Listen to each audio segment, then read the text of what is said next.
Assalamualaikum warahmatullahi wabarakatuh. Dalam surat Al-Hajj ayat 34, ini yang biasanya dijadikan dalil terhadap perintah berkurban ya, di antara banyak hadis ya. Nah, di surat Al-Hajj ayat 34 Allah berfirman, walikulli ummatin ja'alna maska. Jadi diperintahkan kepada setiap umat untuk berkurban ya.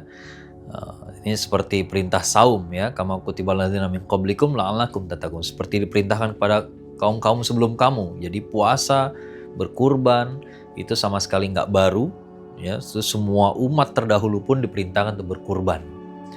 Dan kita bisa melihat peristiwa kurban ini terjadi misalnya di antara dua anak Nabi Adam alaihissalam yang kita kenal ceritanya tentang kisah Qabil dan Habil ya, di mana kedua anak Nabi Adam alaihissalam ini diperintahkan untuk mengorbankan sesuatu ya untuk Allah Subhanahu wa taala.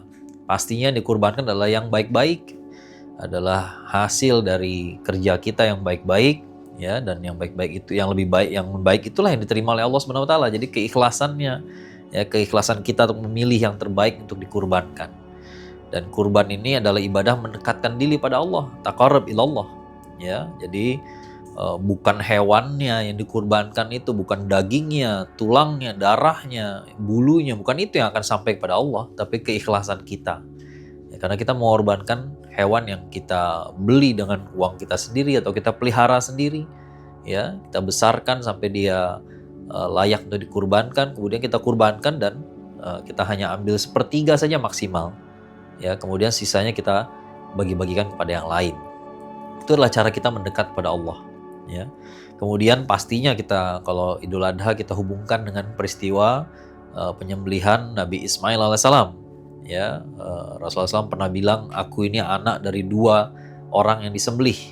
Dua orang disembelih siapa? Nabi Ismail alaihissalam dan bapak beliau Abdullah. Karena Abdullah pun pernah hampir disembelih.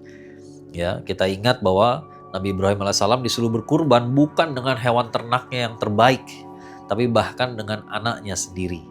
Jadi memang kurban ini tentang keikhlasan, dan kita bisa lihat ternyata ketika pisau sudah ditempelkan ke lehernya, ya ke leher Nabi Ismail alaihissalam, ya kemudian begitu mulai pemotongan dilakukan, ternyata Allah menggantikannya, bukan dengan akhirnya Nabi Ismail alaihissalam tidak disembelih, yang disembelih adalah hewan kurban, seekor domba yang besar digambarkan dalam sebuah riwayat, ya.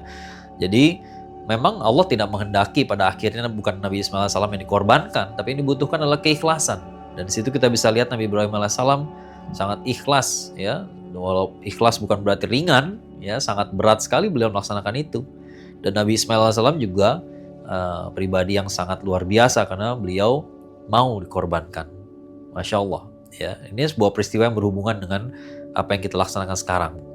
Dan kita lihat kalau kita baca Sirah Nabawiyah, Rasulullah SAW juga ketika masih kecil ya, beliau berjumpa dengan tradisi-tradisi kurban yang ada di tengah-tengah masyarakat Arab Jahiliyah ya. Artinya sekali lagi memang betul seperti dinyatakan dalam surat Al-Hajj ayat 34 tadi bahwa setiap umat diperintahkan untuk berkurban. Walaupun mungkin barangkali ada perbedaan sedikit dalam syariatnya ya, sama seperti puasa juga ada perbedaan antara syariat puasa umat-umat terdahulu dengan umat Nabi Muhammad SAW. Tapi yang jelas kurban itu diperintahkan sejak awal ya kepada semua umat manusia, bahkan kepada Nabi Adam AS dan anak-anaknya sekalipun. Oleh karena itu ini tradisi yang sangat luar biasa sekali, tradisi yang sangat panjang sekali, dan kita meneruskan tradisi para nabi dan rasul. Oleh karena itu kalau Allah berikan kelapangan untuk berkurban, jangan sampai tidak dilaksanakan, karena ini adalah warisan dari para nabi dan rasul. Mudah-mudahan kita tahun ini diberikan kelapangan supaya kita bisa berkurban, kita bisa mendekat pada Allah dengan cara yang baik dan dicontohkan oleh para nabi dan rasulnya. Wallahu a'lam bishawab. Assalamualaikum warahmatullahi wabarakatuh.